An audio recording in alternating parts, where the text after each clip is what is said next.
माझे वडील देवराज राऊतांना तुम्ही ओळखता? हो. म्हणजे मी वाचलं पेपरमध्ये त्यांचा मृत्यू झाला ते. तुमच्यासोबत तेही या अश्लील फोटोच्या स्कॅन्डलमध्ये इन्व्हॉल्व होते? ते खरंच गुन्हेगार होते? हे बघा, मला हे सगळं जाणून घ्यायचंय म्हणून मी इथे आलोय. मला सांगा, माझे बाबाच साहेब होते? राजा गेला, आता राजपुत्र आलाय. याला जर आपल्याकडून केलं तर आपलाच फायदा आहे. ही आयती आलेली संधी सोडण्यात पॉइंट नाही. तुम्ही गप्प का? नाही, ते माझे साहेब नव्हते. खरं सांगू तुला, आता ही केस लढताना मलाही खूप मजा येते. बऱ्याच वर्षांनी असं कोणीतरी मला भेटलंय की जिला हरवल्यानंतर मला एक निराळा आनंद मिळाला. काय आहे ना की ही केस कोण जिंकेल किंवा कोण हरेल हे काळच ठरवेल.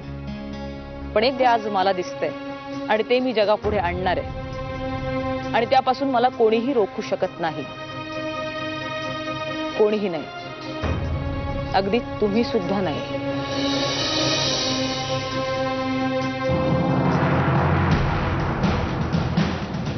दोनच अशा व्यक्ती आहेत ज्यांनी हा डाव रचलाय.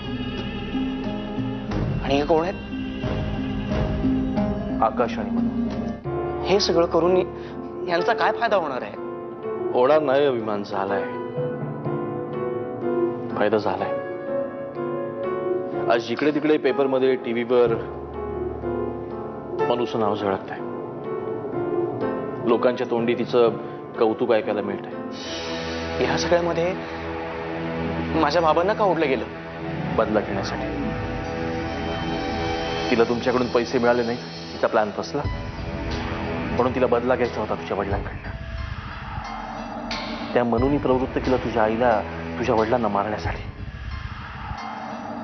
अभिमान, खूप मोठं प्लॅनिंग आहे, खूप मोठं प्लॅनिंग. मनू मनू मनू, मी तुला नाही सोडणार, नाही सोडणार मी तुला.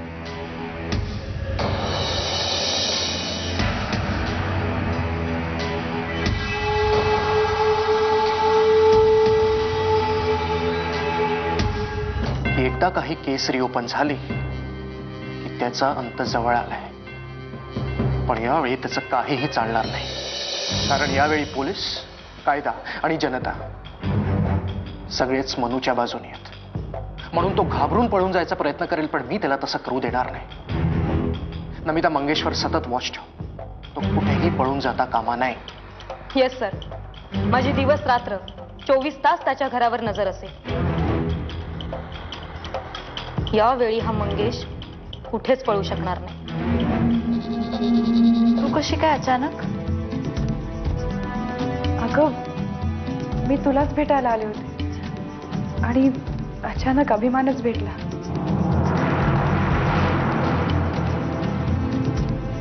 अभिमान, काय झालं?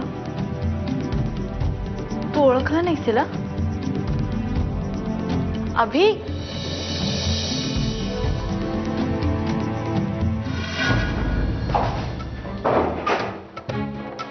का का का का होतं असं? मी का नाही बोलू शकलो तिला काही? का? मी मीराशी बोलले. मीरालाही असं वाटतं की त्या नक्की सुटतील आणि आम्ही त्यांना सोडवू शकतो. त्यांनी मला खूप मदत केली आहे. त्यांचे खूप उपकार आहेत माझ्यावर. मी ते नाही विसरू शकत. त्यांना सोडवल्याशिवाय मी गप्प नाही बसणार. थँक्स. चल, येऊ मी? अभिमान, मी बोलते त्याच्याशी, don't worry. I hate you Manu, I hate you. काय करू शकतो मी? मी नाही सोडणार तिला, मी नाही सोडणार तिला.